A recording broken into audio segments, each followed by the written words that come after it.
durasi itu kita. Durasi itu dia kena siapkan untuk raya umumnya akan datang lepas bulan. Assalamualaikum warahmatullahi. Alhamdulillah, salatu wassalamu ala Rasulillah wa ala alihi wa sahbihi ajma'in.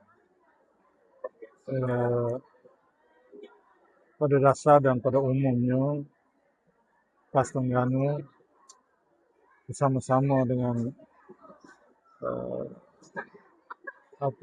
rakan kongsi ataupun rakan kerjasama politik atau parti bersatu telah pun mengambil langkah-langkah persediaan dari sudut jentera dan juga dari sudut keupayaan lain, termasuk dari sudut kewangan.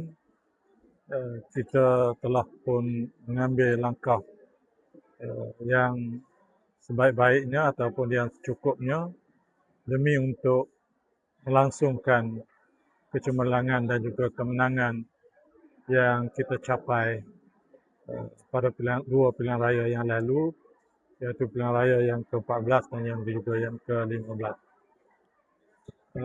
Semua jentera telah pun dilengkapi dengan keperluan-keperluan dan kelengkapan mengikut keupayaan yang kemampuan yang ada kepada kita dan mengikut keperluan dengan perkembangan politik semasa, insya-Allah. Dengan berdasar kepada emas sebagai kewajipan, apakah langkah konkret PAS Terengganu untuk menyatukan umat Islam mengatasi perbezaan politik? Bagaimana PAS Terengganu melihat peranan risalah aman, maksudnya kesemua 8 mazhab sebagai ahli kitab bagi menangani perbezaan pertemuan antara mazhab dalam mengadakan perbezaan mazhab di Malaysia ini? Terengganu tidak terlibat ataupun tidak mengambil satu pendirian yang tertentu. Kita menganggap semua ahlul qiblah ataupun golongan yang mengucap dua kalimah syahadah yang masing-masing bekerja ataupun bertindak untuk menegakkan agama Allah Subhanahu Wa Taala. Kita menganggap itu adalah rakan-rakan kerjasama kita, sama ada dari sudut kepentingan politik maupun dalam kepentingan negara secara umumnya.